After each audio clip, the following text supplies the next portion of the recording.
누시면 맞다면 마사 비톡 들어가디 누시나 와야 야야야 톡톡 나가 와 고마지키 matangda nai nagadaba topic ni ngasi amaromda da kumaji na thongna layo thongna pau sengdora kanu hogade adu kai do ba loi na haido kada bane nangi da magta achumba gi da magta nangna ba chumma ra ba loi na nangi da magta legani kwa soi gi ba thabak khutima haido pa ngambado madu afa pa khongthani maraga sida RK San Bibi hai bata re 2019 da ma gi salon sida akoi di chatli ko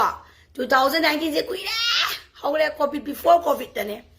before covid ta nata su akoi gi dum 2020 ga 2 da su 20 da su 21 da su kuma si license gi parlor da koi dum sat le ba customer ne ba koi se ko thi mai tao thi mai yam yaw ri do adugi matam da kay daw iya kansida maya ay na ay parlor da kumasiki magi parlor du kay daw ba ay ngonda su kay daw ba di mam offer to ba matam da ay koy promote obi chumi daro uy daro mayam na uy ko ay di parlor kumasi khaptagi nate studio le begi stowi se sana to ki stowi adigi kirangi stowi adigi sangu ba ay na sangzar ba parlor khudima kay daw ba I don't promote those ever, but I'm the I want to offer PB Becky, I'm at the price to I'm reasonable with Becky. Yani qua. Masisi the Kanagumba, Alqua, Toba, to date on the phone dog.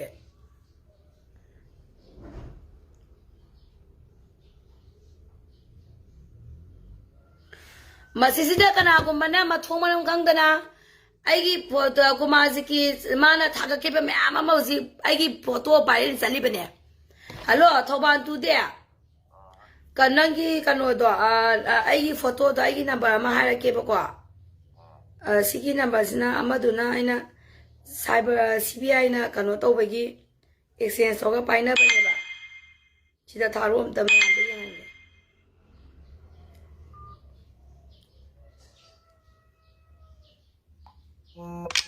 mem ko aduga imai be lo na ma singzamai gi imai be lo na ma kwa singzamai gi imai be lo na ma Thangmai ban oigera uripo oigera sago ban oigera kaisapa oigera manipurda leibiriba kendra gi leibiriba imai ben punama ai puning amta singsen jage ko puning amta singsen jage kari kita makta kumazina phana sengdoraga su kari kita makta migi isini naw do thi sabadi oromoi ba gadha di oromoi abanida makhongda nomaina kapiba thikalaiba ma do gadha di oromoi ba thi di sara mo abanida aduana thiga pioba Aigi namuko asimu kana bari zalaye masigi kamsaning thauzamna good morning sida phazareni kamsaning thauzam thumai bang thi mai thibudro lamsi sigadabo nangna sida thagalaga meeting ga ori se karigino ha kamsaning thauzam si 2019 ini magi salondani magi salonda aigi samkakpi bagi gantai ko magi salonda ai samkai pisum phoi makeup towi akoi di tera da nakpanina Aigi kebi na balay taba matamda kumazi laisam gi selena hey kebi kanga ba hey me ya sida aigi any user Facebook user na samaina to roga photo thakalam basing dudi aibu nusibi ba fans and follower na ne thina ngang bi go thau lei taba ne da masida na sunga da ba na be ma ke san de bi na te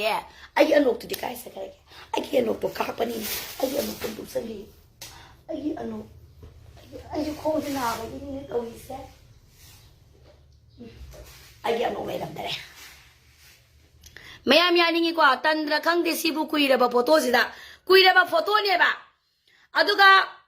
kumazi ke palaga sangi ba. Customer lo ay nama.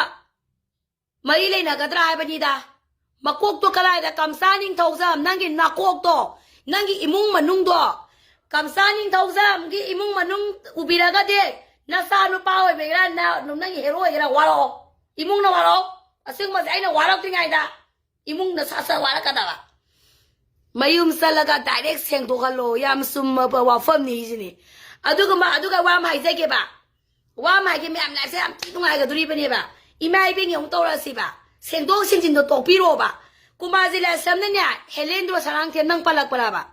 กูมาจิลาเซมเนี่ยโรมีนังปลักปลาเจเลซุนานังปลักปลาบะอันตายโรบะไอ้กี่พี่โรสิงจิดาอิงูอังวมนังปลักปลาบะปลักตีเดนะกูมาจิลาเซมตินาดับมันตรีเมลีบุกนาเรรัมกูดูโน่จุ่มดรอยน่าเสียลอยน่ะตินาระบังอาตันเน่ปลักปลาให้เป็นนี่ดาปลักปลาให้เป็นเนี่ยบะ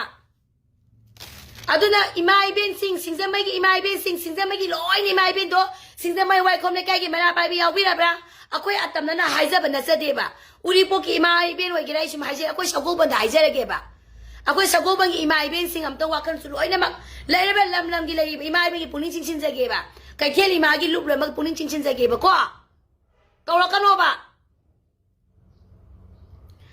ichi ni nau do thi za bra ba san thi an bra ba ichi nau do mi te nau do ri doมาคุยบอกว่าเรื่องว่าเต้นปีนี้บ้า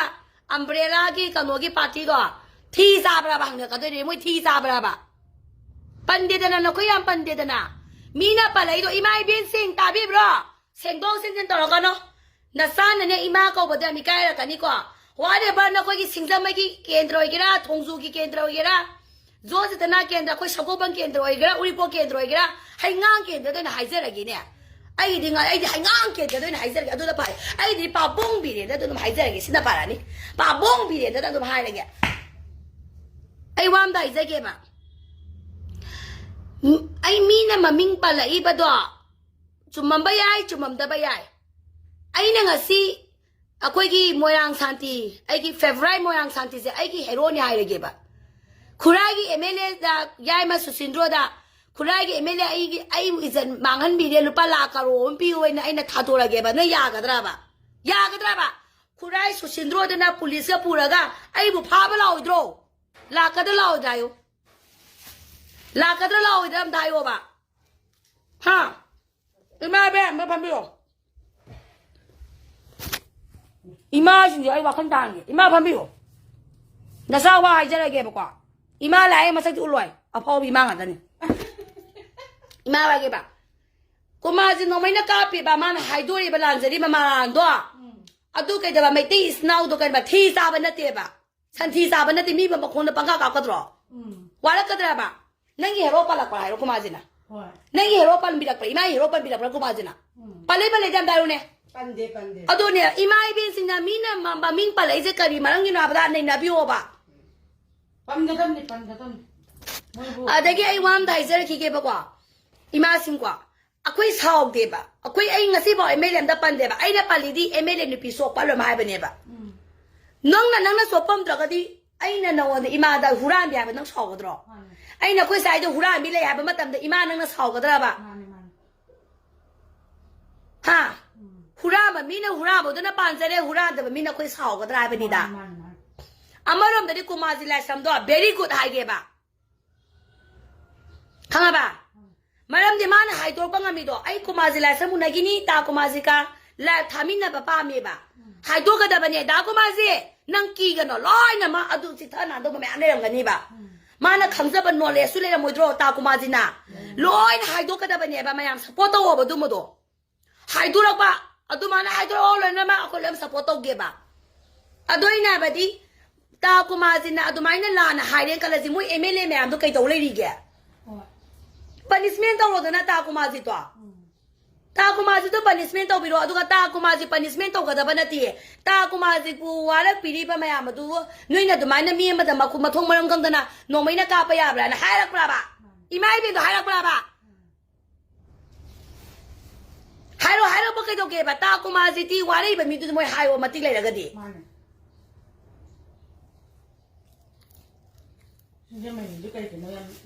สินจะไม่ไหวกันละทงซูไหวกันละกระสังปาไหวกันละชาวบ้านเกณฑ์ไหวกันละหางานเกณฑ์ไหวกันละอุริโปเกณฑ์ไหวกันละมวยนางเกณฑ์ไหวกันละ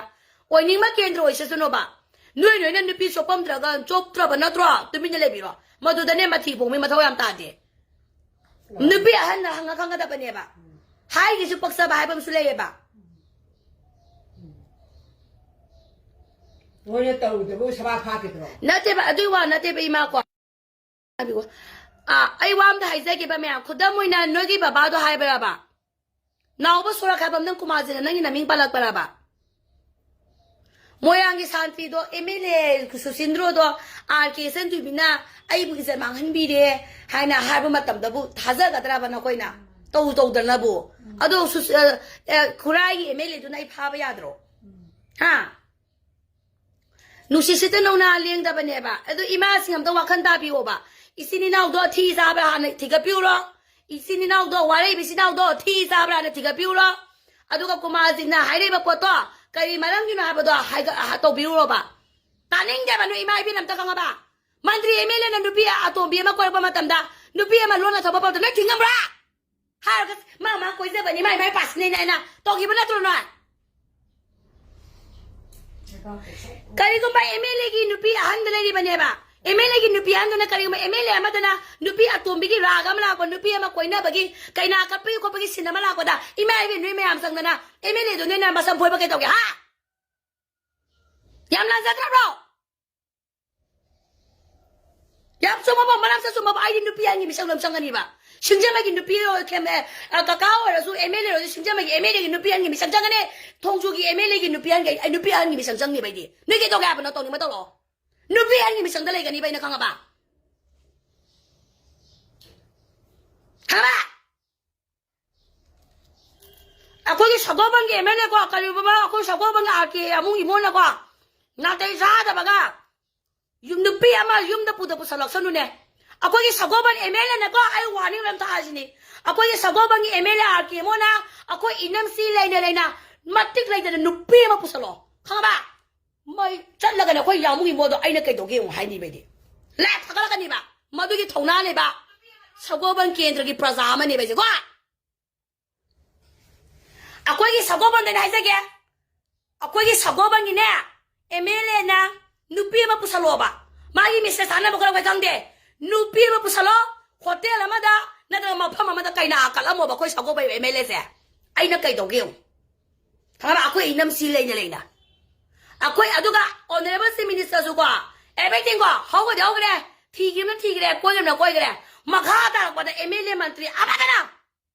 la kadri be emele mantri hozi le be emele mantri man da shek magi emele ro Moirangi emele naga magi ina mahalay na lay na moirangi kakasanti naga nupi ama po sa loba mayumda ay nakakamoirang santi mabukakan mo da kinna ba tigat ka day na ina yeah wala man ganda pa niya man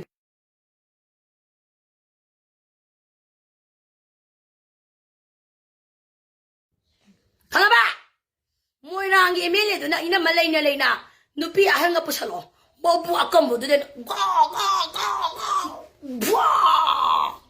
tom dalu din kanga ba tawa ba kendra emele na nuy emele do na matuwa to ba ko ba matunda ni kito lega mahapapi ni kito lega siyang magi emele na nupi ka kala nga tolo mo ka dading ko do kurai susindro kurai ka kakaya man ina malay na lay naga atau nupi na kala nga tolo mo inam madu tolo ka ni mapo si supanya pang tinga ka ina ni zio ka tamdri ba ni kurai susindro zo ina kanga ba todo wa sin ina kanga ba todo wa sin ina ako ni sagoban emele na na ama habi jabi ma wale ba ka kang de real da kay na kalama ba real da ka nupi mapusalak pa mati ko de sagoban gi prazamo ina ko ako gi emele na ko nupi ma puda pusalo matam du ay nakaytogyo say liang photo wa pam ni nga ba adu din na te nuy nuy emele sundo nupi kaya am chopi chop te do nuy na kanga da bane kama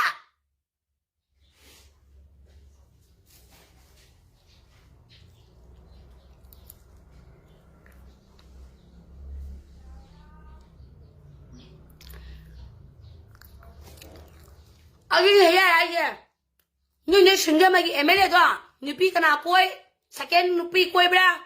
nupi ato pala kanta bra ba do sinjama gi imai pe na nam ti ga ko thongju su mangai le kai na ka ki bale bra do ti ga lo kanga ba likewise ado mai na kendra kuding ni na ti ga lo na nuy gi emele ka nuy gi emele do praza moi na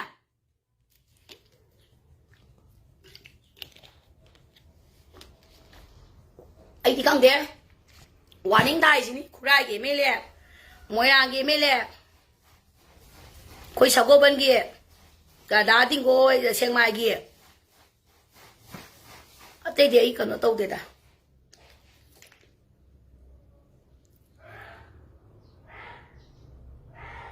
dunya kurai ka ka ya me na ni pi ga so bo anya kai do ge ba ko akang go da bo bo bo ni ma da inna ma du ga to ga kurai ka ka ya me gi inna ma ga to ga ibani to ke sang ga tu sumani inna ma ai wo den bi bang ting ga thom dri bi ai me le wo yo ga ka le nang na ma tri wa da hai na ne thak ka da ba le ma na ga le ga ne ai na kin thin da ka da ni na 우리 보 에메레야. 우리 보 에메레 가셔 가게. 레야. 부부이 보비 네 바바이. 부부이 보비 내가 누피가 더야 마 하이네 기다이네 주소. 야 나이 나이 기면 준비를 안 해. 왜 미지기는. 아이디가 부부이 보비 내가 누당다가 떨어 칼로. 아이 받대. 토반 호 그럼 나 라가이나 또도 삼더라도. 매양 호지띠냐. 하우가 되어 그래야 돼. 고마지 낭수 생도신년 떠라노 이마이베 남자 생도신년 떠라노가 와래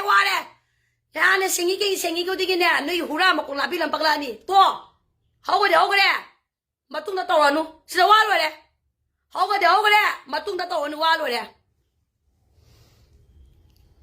자기야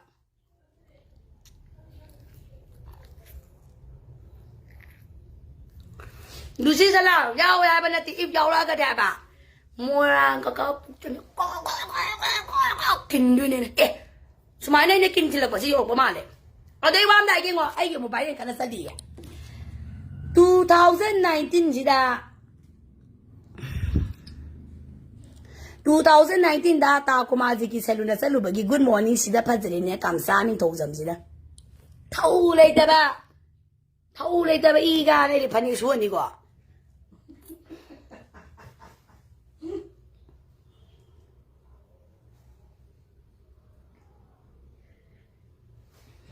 Anda me amai na ini sel si ya ma phagala kani Manipuri YouTuber ko Manipuri YouTuber sing ke kena me pa kano ke ba amado ke ba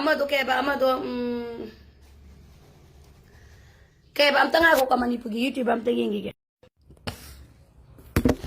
wari liba movie ni ta wai gira wari story liba me am do pa pigi wai ba pose ya ri ke ne angang sing ne ma to tam hale ba madu kara section view ko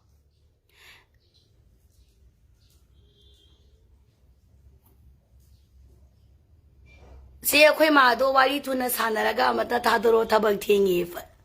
na sanu pina ne na sanu pina ri ne Miss Nalin bina ma ne chồng mà cho tao đi cái con sao bây giờ na san nguyên cái lô hey nang ni mama si ya gi rồi Sakit lo pas lo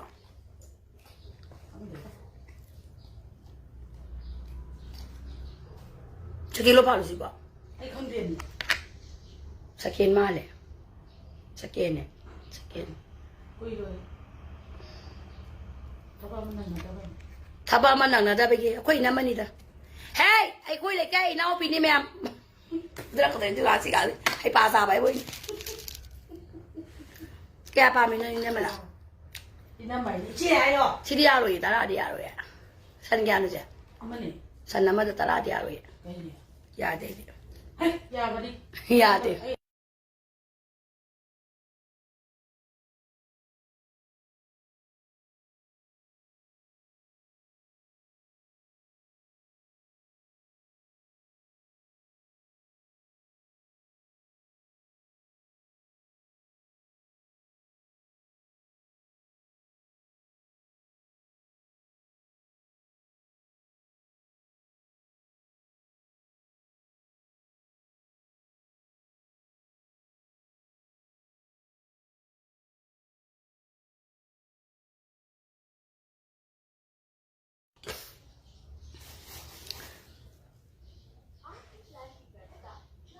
ai wam dai sigi me am yani dai biro ba du kai na 2019 da kumazi ka thaga ki ba post kumazi na thaga pane ba magi pesta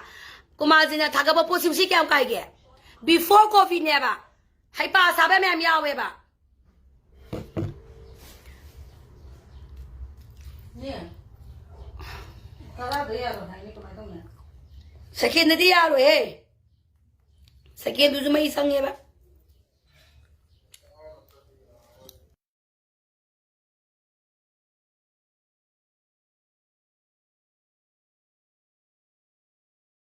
ก็ยังคุยในกันตบเลยเนาะ How was the beer?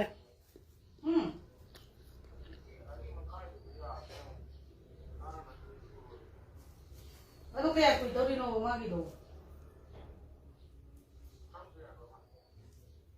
อังตาหุ่นตัวน่ะไอ้ท่าแกทำตัวนี้เนาะแกคุยตัวนี้เนาะให้เป็นด่า Do she said I'm a wabu, the low tip, and I got to be my wallow dinner, the cow idea. Ain't I see any bayaning that I will. No, you emitted the noon in the Waraka, but the Prazamon and Nuni Kendra. I took a Kendra and the Waraka, the Miapo, no Wakataba. A quiz a Goban Kendra is a quiz a Goban Kendra, Kotiki labor, Emily in the table. Money Pumaki labor, not wrong. I get immediately that I walk and come to Nova. Kalaba Aduna, Atopa Kendra, and Namapi right later, Kaniba. May I be any there see boys here? Aduga, ako'y na ay namitis now da ay nawa mahayzel keba.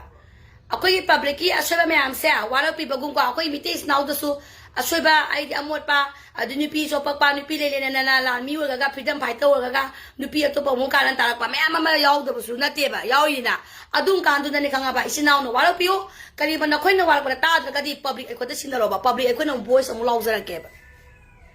Ko ba pusa lo kaya ino ina ma.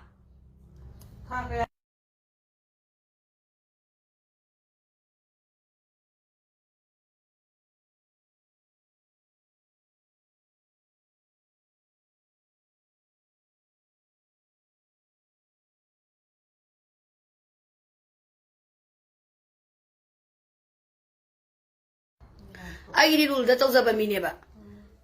Lami to sunu piso pa yam lay da. Adu din adu maina so pagpasingga. Isininaw na niya. Habedi ko walo ya di ko.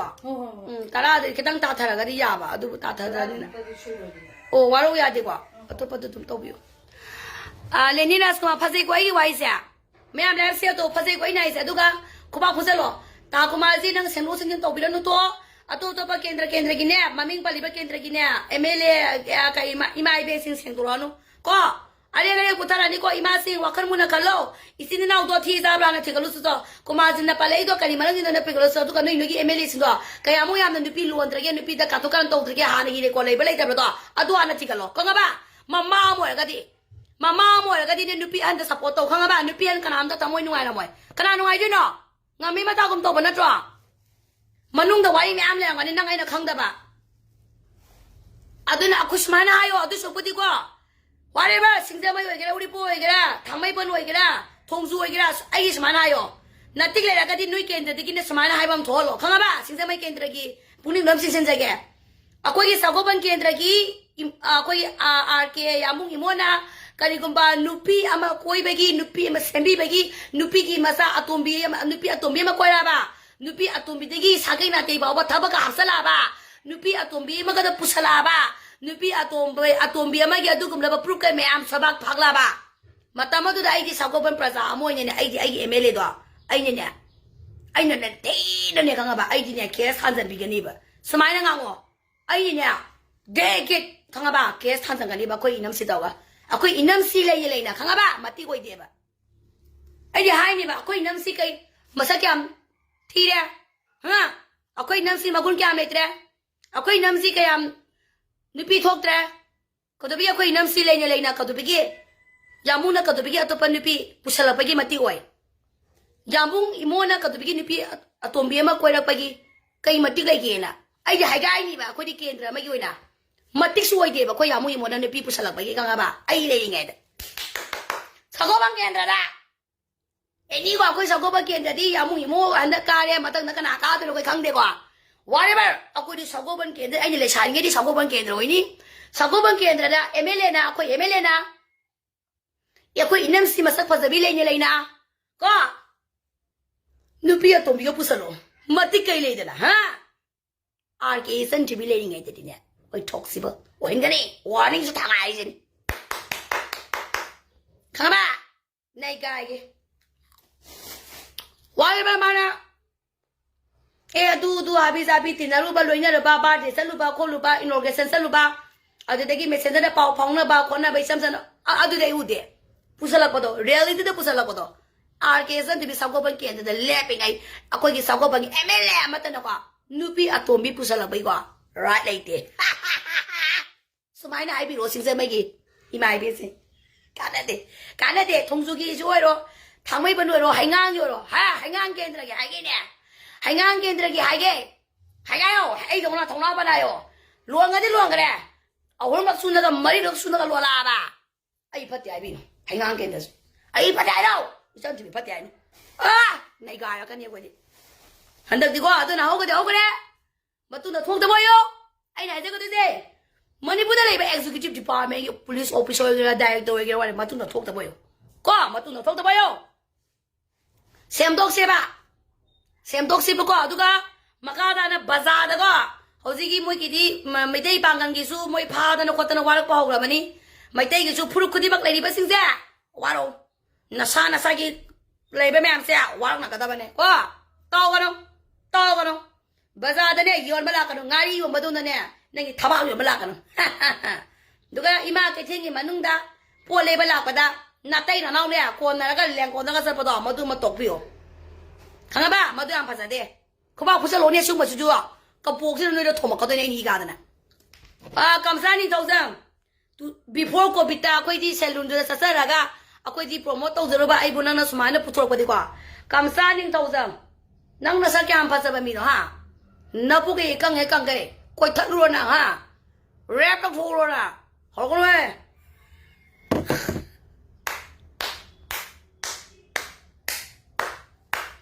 ho ko le ai ngon du farm do ai su ko ya ngam ba sa ni aya police ka so pa sing ko na sana sare na to ko police officer ka matu to milama simak ne ai je maitai lan me freedom fighter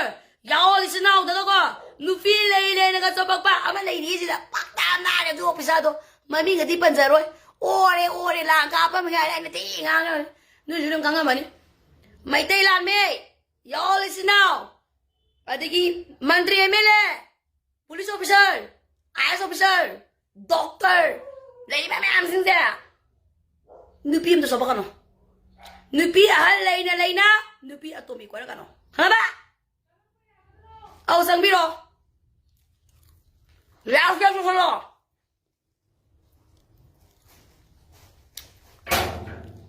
singja magi mairong moirang ko ni marong kana bira bano kai matangi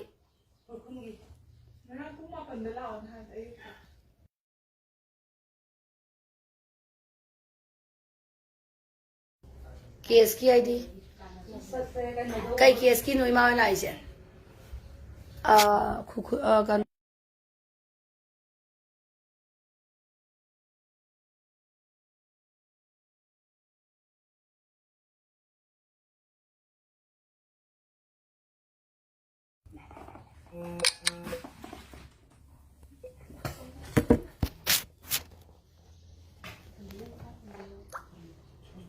matang ai biro ai la tha le o ke singang ki phone tor ko da nupi na pa gi do o nang na victim sina o accused person ya opra o ya o tana si ke shuka jam tana ga da ni chan ji tana ri kana tana de ses kita lo santos o ka kang de ang su lo mo na kong sala ga pa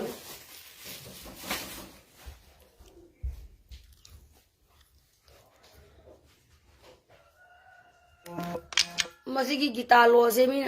ang dangi masi block to san ai gila ke pure kya ling ga kang de live am ta share to bio ado kumazi la samadi de atung hero maming palakti ko mami aduni palakte ba pan pangya ya pote ko aduni ni chongi na ti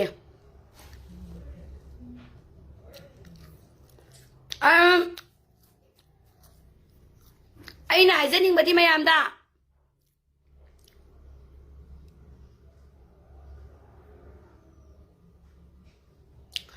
aina haizaning bade bazaar chapa matamda ima kaithel pham ima lona mak su puning sin jage 피존 징칸피바 타도 피다바 타도야 베네사데 아저디 바자드 이마 카이팅에 폴라사파다 바캉네 사비니 살랭고나 사파도 랭고나 좀 탱나레 따스 리탄 따스 동나레 고 이마나바가 탱나바 마시가 캔나바네바 고 이마나바 나자 aduga my boyfriend girlfriend di emotion na masakalaga mudam toga little tas oidune ba adu yam phajare ba noi little tas tudina yum da dai dum pusan bigro ko ai wai ge lai bi le sabi me ina ko mai mung di le janing ba sak to kha kesalaga haksang to kha thang do ga pithuga maharani oi je ge khanjaba me tabiu lai bi bu me handa ba ge wana te le ta lai me dunia ni ai se ko nasagi hawlapam kangu sendrang na sendrang usiek na usiek kwak na kwak ki mahum langza na langza gi mahum da legadaba masi matam su patakaw no sendrang apik panang na langza gi mahum pa magadi na phadre na phan chung man dan na adung wa ba tare na gen tai ko leita lai ba gi ni na kanga ba no ko gi misang leite are gane puthani ina kara khunba mafam am do ro moni ming pali ba me amse kanga ba na da tawdan sing thok da no khotna loina roidro ana mite isnau so na puning sing jage a chou sang me am su lem to bi wise ne koina adu duna ina khu magi ti mai kan bin ba me am sang ka pang ka security tholakani ba kan bin ba security me am thokpi ra kani ba khanga ba gar me am thokpi ra kani ba ma se ma ka ko no ba aduga adu na ta ba leita lai ra ga le sabi masaka di khara kesa laga ko sexy figure ka ta laga Maharani oi je ga ba oi angaubi nasana nasagi maharani oi ga ta dinya ai gi ta leyo I am the queen ai di queen ne anga ba ai gi ta ling na ba to gadhala bi sing di ba thi jin sai joni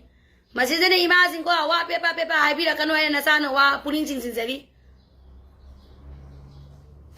nui gi MLA to nu pi gi now mani nai le se kai ma ram gi na ba na nei no anga ba kaina kala ki ba matam na koi na nupi hangi da magda lady ba kendra lady ba maya ma thopi ra ba kai to ge ha thopi ra ba kai to ge ba noi na ha gar mantri ni mai board phang na ba nupi ko ele ni nupa di sa mi ma pu ne ba bro ya bro phi mai aduga koi ki miti snow umbrella gi ama ki snow sing do phi za bro santhi za bro mo ai ma thong mong gang da mi no me panga ka ba bro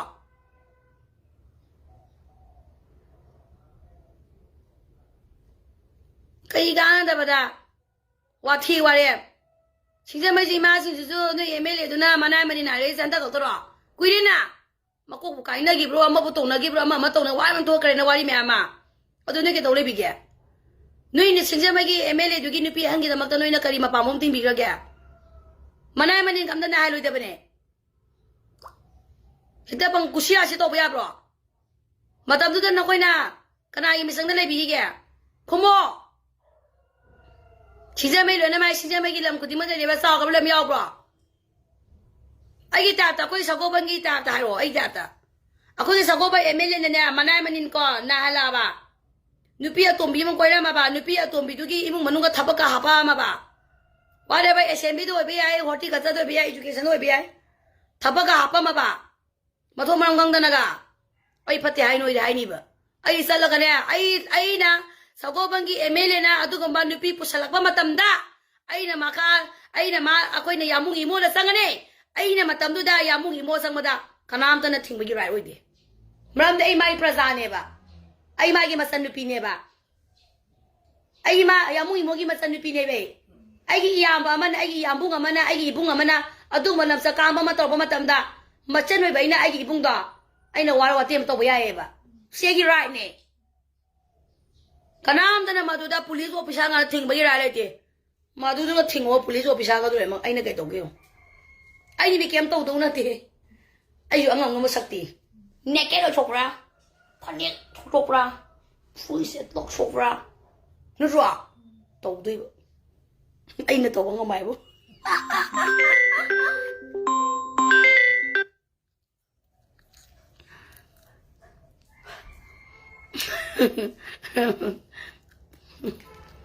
Dalam tin ngai bo, na uyum pa la bo.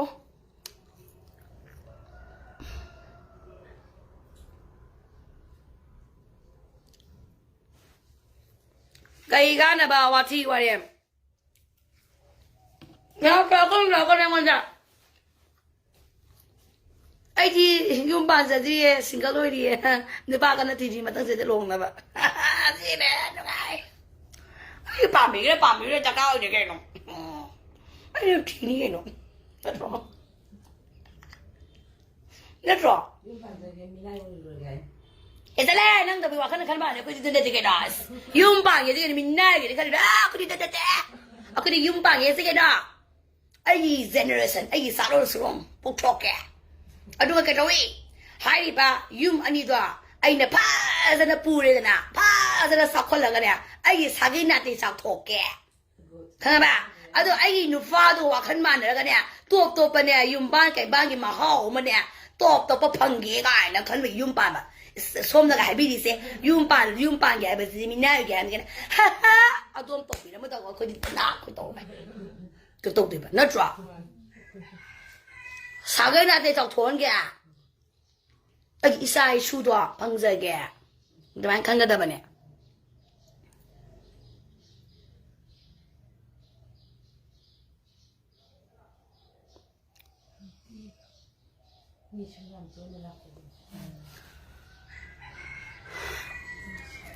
alo ma ko ni wa jin ta tho se mi ta ma se meow kiss bible ge yes nang kan kanam tadi na masakang waya du tam dum haibo le sabi ro dum maura le sabi okay o nga gi ke sama wai sana podo okay maya nga ngai bi ko na ko sine yang kai pak te ai nu mi thama ga ding ha ngai ne sang ta de na ngai ko ba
Yari wa tu sala jitu da. 누가나 시 이거 셴데 이거.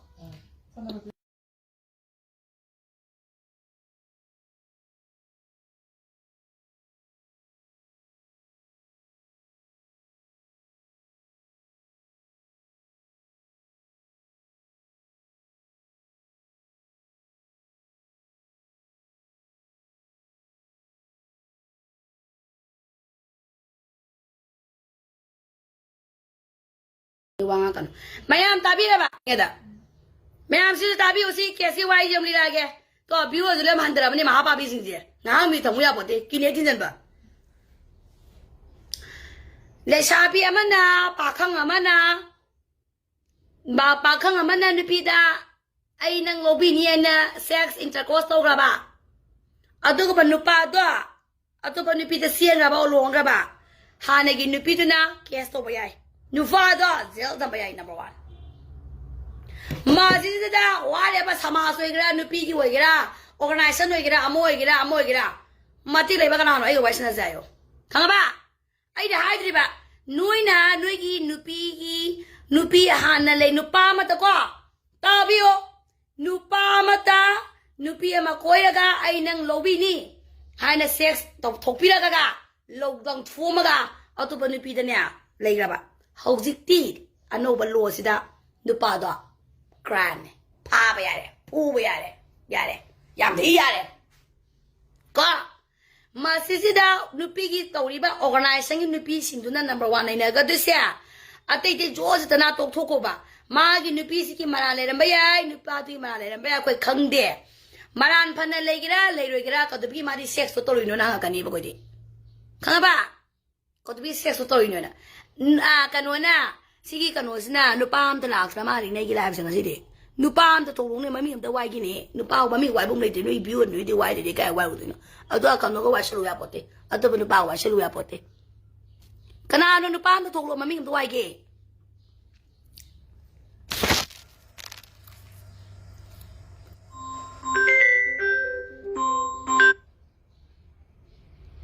Nupam the Tolo.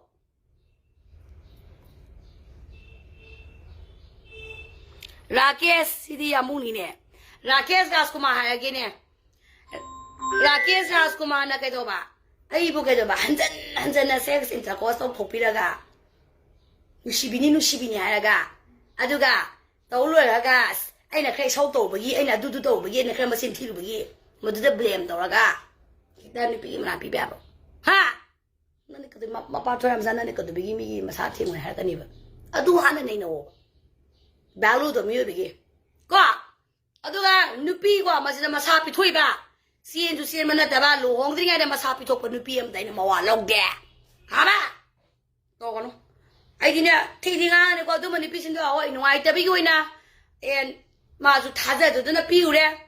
Nupa and Masin Tina Magidi Nupagi to Anna Cran is a greba. Nupinam de. Nupinan de Tripinova. Yana Nushila Brabadopado. Nupado yam nushira brava na sundro. Yam nushira brava nupado mana. Masa body bithok traga di nui buto buto zura kwa. Toro moi nui matam da dia. Toro moi bima ni matam to buto kwa. Kai wai ni ne ji moi to be ha na ti ko sum ai la ko da. Aduga nushima matam na masa bithok traga di. Nushira wa ya. Fok fok.